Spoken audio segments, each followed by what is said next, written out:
CBS 46 News presents Public Affairs on Peach.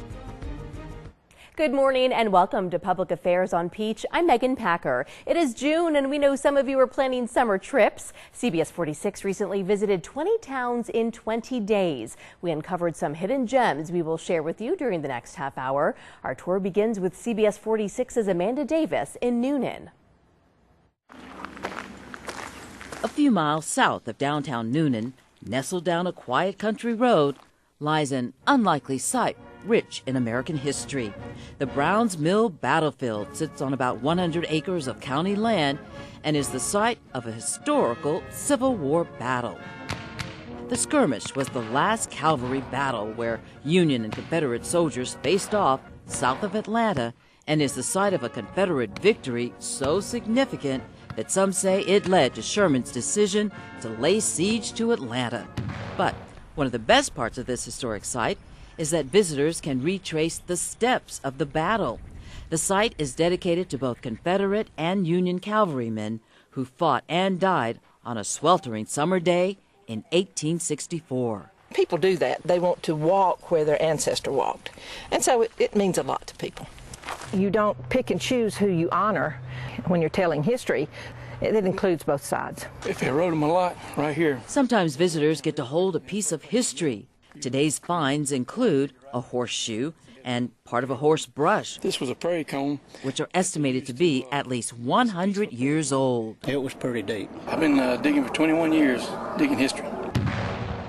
For some, keeping history alive is in the stories. For others, it can be found deep in the ground, waiting to be brought to light. In Newnan, I'm Amanda Davis, CBS 46 News. We now go from south of Metro Atlanta to the home of the University of Georgia, the oldest public university in the nation. Needless to say, traditions run deep in the classic city. CBS 46's Adam Murphy found one tradition in Athens that's been talked about for more than 60 years. An hour and a half up the road from Atlanta is Bulldog Country. The city of Athens is home to the University of Georgia and everything red and black. And you see a lot of people that, out of town, out of state plates.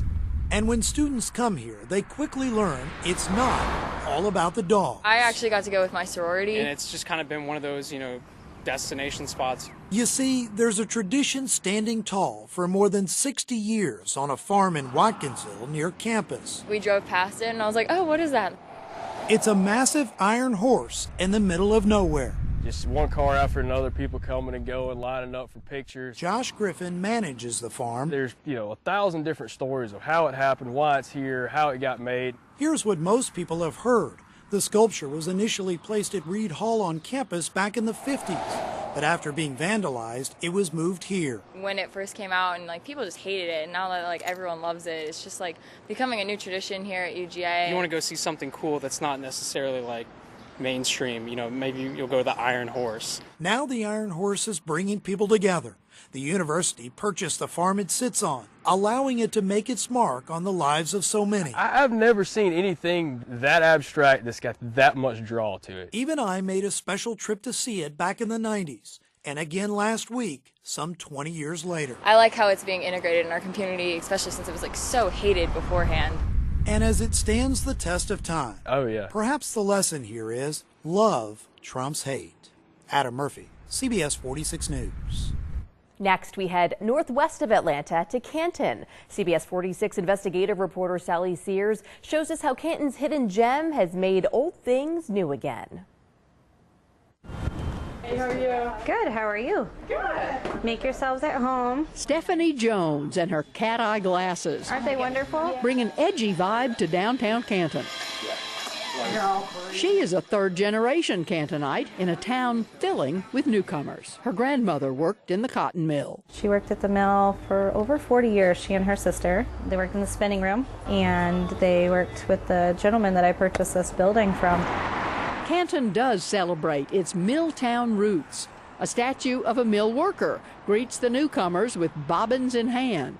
Stephanie bought this town's narrow old grocery store. She painted a new Coca-Cola mural on the wall. Today she's selling canned food from the 1920s. Not selling it on a valuable cash register, but instead on a 2017-era computer tablet. Her store, Junk Drunk Jones, took its name from her daddy sneaking off with her on antiquing trips. We would be at a big show or a big flea market, and Dad would say, "Oh, Steph and I are out here getting junk drunk." The time warp here seems to delight customers. In the 60s, they renovated the building and they turned it into a dry cleaner. So this was moved in here in 1965 from Atlanta, Georgia, and we encourage our customers to take it for a spin. Some of these very treasures come from baby boomers who are downsizing into Canton. You know, they're empty nesters. They want to declutter and simplify their life. We're in this house. We need to get down to this house. We have all of these things. We need help. So how does this add up in a town rapidly filling with millennials? Well, the treasures seem to be talking across the generations. And that's for you. In Canton. Thank you so much. I'm Sally Sears, CBS 46 Investigates. And as we wrap up this segment, we head to Fayetteville and a hidden gem that may seem like any other old building, but CBS 46's Brittany Miller took a closer look and found it holds state history that leaves some breathless.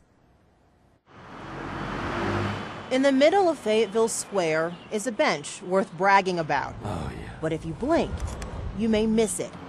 Photographer Jim Dubrow almost did. Actually, I thought it was a piece of wood. Etched on the stone plaque behind it reads, "The world's longest courtroom bench." It once sat on the top floor of the courthouse, but was taken out during renovations. Oh, come on, come on. But it's what Dubrow sees behind the lens there you go. that leaves him breathless. Oh, yeah. A courthouse holding decades of history and plenty of stories. The courthouse fire. The courthouse fire. Yeah. On a different bench, Max Stevens clues me into the courthouse fire of 1962. Is that a story like most people know in Fayetteville? Oh, yeah. Oh, yeah. Including Fayette County historian Carolyn Carey. There were two criminals who had a case coming up. He decided he was going to burn the courthouse up. In hopes of avoiding a court appearance the next day. Spread 9 gallons of gas all over the judge's chamber and the jury chairs. The roof was all gone. The top of the tower was gone. These stories don't live on pages. Can you tell I like the courthouse? They live with Carey. Because it is the oldest courthouse building in Georgia. Carey has fought against close calls to tear it down. Some of the commissioners thought, let's go ahead and tear it down, put a park here. And I didn't think that was a particularly good idea. So I just kept meeting with them every night, and they get tired of that. And they finally said, "Oh, Carolyn, if you want the courthouse put it back." So I did. Holding tight to Fayetteville's hidden gem. It's meaningful. Brittany Miller, CBS 46 News. We have more hidden gems just ahead, including some female robotics students making a name for themselves.